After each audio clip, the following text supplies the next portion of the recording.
अस्सलाम वालेकुम जी। उम्मीद करती हूँ आप सब ठीक ठाक होंगे, खैरियत से होंगे, मज़े में होंगे। हम भी बिल्कुल ठीक अल्हम्दुलिल्लाह।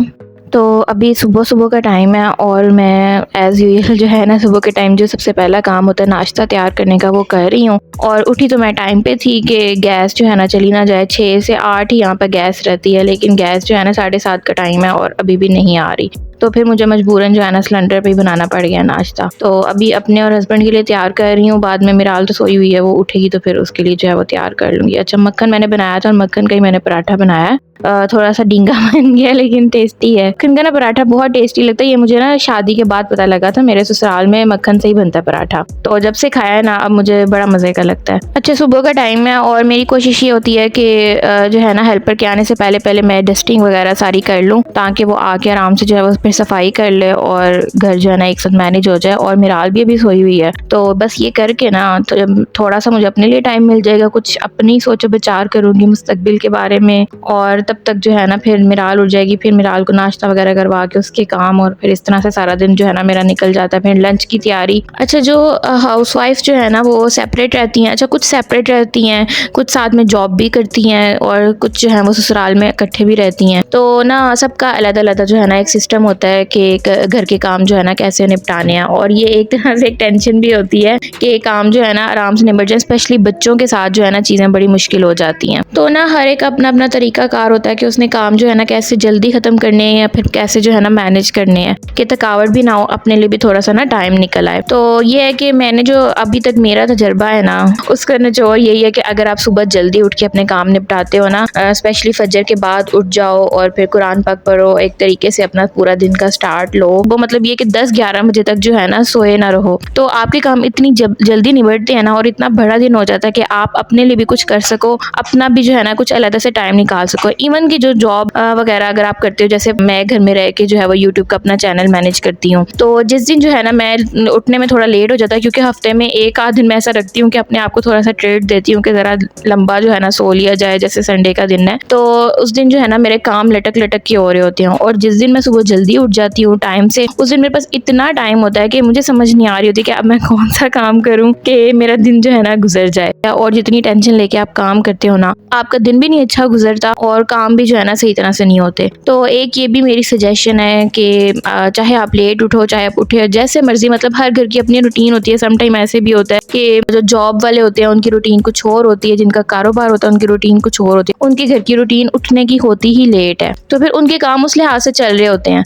अच्छा, मेरा ये हिसाब है कि मैं जैसे जैसे रात होने लगती है ना तो मैं डल होना शुरू हो जाती हूँ, मुझसे फिर काम नहीं होते। तो शायद शादी से पहले की ये रूटीन रही है कि जब काम करना होता था या फिर जब स्टडी चल रही थी या फिर जब जॉब चल रही थी, तो फिर सुबह जल्दी उठने की रूटीन थी। तो फिर उसी लिहाज से जैसे मैं स्टडी भी जो है ना दिन में ज़्यादा प्रेफर करती थी, और मेरे साथ मेरी बहुत सी दोस्तें थी जो रात को स्टडी करना जो है ना प्रेफर करती थी। तो ये ना हर एक का अपना अपना हिसाब होता है। इसमें टेंशन लेने वाली कोई बात नहीं है कि फ़लाँ का काम जो है ना सुबह सुबह हो गया और मैं जो है ना अभी तक पड़ी हुई हूँ, या मेरा काम जो है ना अभी तक हुआ नहीं है। अगर बोझ समझ के करेंगे तब भी जो है ना काम जो है ना आसानी से आपके ख़त्म नहीं होंगे। और इसमें सबसे ज़रूरी चीज़ होती है कि अपने बच्चों के लिए टाइम जो है ना निकालना बड़ा ज़रूरी होता है। तो लाजमी जो है ना अपना एक टाइम टेबल इस लिहाज से बनाया करें, चाहे आप लेट उठते हैं चाहे जल्दी काम स्टार्ट करते हैं, जैसे भी करते हैं, लेकिन बीच बीच में अपने बच्चों के लिए वक्त निकालना, उनके साथ खेलना, उनको टाइम देना, उनको नई चीज़ें सिखाना बहुत ज़रूरी होता है, क्योंकि आप नहीं सिखाएंगे तो फिर कौन सिखाएगा। अभी जैसे मैं बीच बीच में ना मिराल के पास बैठ जाती हूँ, ये अभी लंच का टाइम हो गया, काम निपटाते निपटाते तो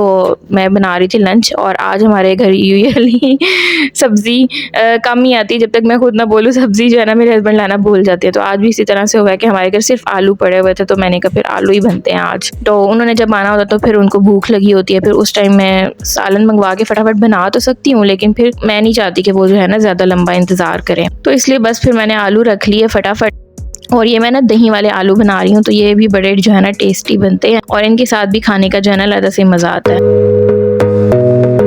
तो मैं किचन में आई हूँ, तो मिराल मेरे पीछे पीछे किचन में आ गई है। अच्छा, एक ये भी होता है कि जब आप कोई काम कर रहे हो ना तो बच्चे अलग से ना रहें, बच्चे रोते ना रहें, और बच्चे अलग बैठना भी पसंद नहीं करते। जैसे मेरी बेटी बिल्कुल भी अलग से बैठना पसंद नहीं करती है, तो वो मेरे पीछे पीछे किचन में आ जाती है। तो किचन में ही जो चीज़ें होती हैं ना, बच्चे उनके साथ खेलना पसंद करते हैं, और अक्सर हमारे तंग आ जाती हैं कि चीज़ें खिला रहे हैं, क्योंकि शुरू शुरू में मैं भी ऐसे एग्जॉस्ट हो जाती थी लेकिन अब जो है ना मैं बिल्कुल टेंशन फ्री हो जाती हूँ, क्योंकि काम तो आपने समेटना ही है, जो बच्चों ने फिलावा करना है और बच्चों ने फिलावा भी करना ही करना है, चाहे वो यहाँ करें चाहे वो कमरों में करें, तो फिर टेंशन लेने की ज़रूरत क्या है। तो इस वजह से ना ये खेलती है प्याज के साथ और आलू के साथ। आजकल मैं देख रही थी कि इसने एक नया काम शुरू किया कि मुझे बर्तन धोते देखती है ना, तो ये ग्लास में पानी मांगती है, पानी थोड़ा सा पी के ना बाकी बचा लेती है, और फिर ये क्या करती है अपने टॉयज को उससे ना माशाल्लाह धो रही होती है। तो पहले पहले मैं बड़ा तंग करती थी कि यार ये पानी भी अब ज़ाया कर रही है, नीचे गिरा रही है ये वो, लेकिन इस तरह ना बच्चे लर्न कर रहे होते हैं। अगर आप नोटिस करें ना कोई आपकी ही चीज़ देख के जो है ना उसको ऑब्जर्व करके तो वो काम कर रहे होते हैं। तो स्पेशली अपने काम करते वक्त इन बातों का भी ख्याल रखना बड़ा ज़रूरी है कि जो बच्चे आपसे लर्न करें ना वो अच्छा हो, वो कुछ बुरा ना हो। स्पेशली मैं ये भी कहना चाहूँगी कि अपने दिन को ऐसे प्रोडक्टिव बनाएं, घर के काम भी प्रोडक्टिव चीज़ में ही आते हैं कि कम से कम आपका माइंड गलत चीज़ की तरफ नहीं जाता है।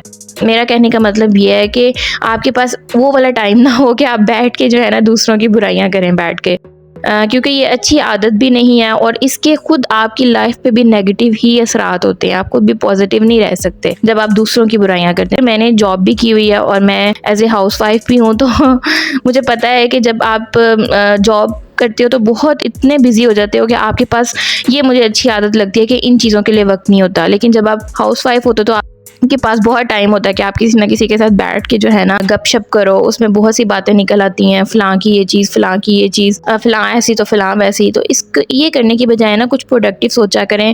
और मैं हाउस वाइफ से तो यही कहना चाहूँगी कि ये भी सोचा करें साथ में कि खुद आप किस तरह से अपने हस्बैंड की हेल्प कर सकते हैं। अगर आपके पास इतना टाइम बच जाता है तो आप खुद घर में पार्ट टाइम कोई ना कोई काम शुरू करें। जैसे मैं यूट्यूब का चैनल शुरू किया हुआ है सिर्फ इसलिए कि मेरा टाइम भी गुजर जाए और नेगेटिव भी ना मैं सोच पाऊँ ज़्यादा ना, अपने आप को आगे बढ़ाने का सोचें। सिर्फ ज़िंदगी जो है ना कामों तक महदूद ना कर लें या फिर कामों और बातों तक महदूद ना कर लें। इन्फ्लेशन का दौर है, इस तरह से हस्बैंड की हेल्प भी हो जाएगी और आपका टाइम भी जो है ना अच्छा गुजर जाएगा और आपको अपने ऊपर प्राउड भी फील होगा। और एक दूसरे को मोटिवेट करना बहुत अच्छी बात होती है। जैसे मुझे आपकी मोटिवेशन की ज़रूरत है, मैं इतनी मेहनत से वीडियो बनाती हूँ। मेरी वीडियो को लाइक करें, चैनल पे नए हैं तो सब्सक्राइब करें। अपना रखें बहुत ज़्यादा ख्याल। अल्लाह हाफिज़।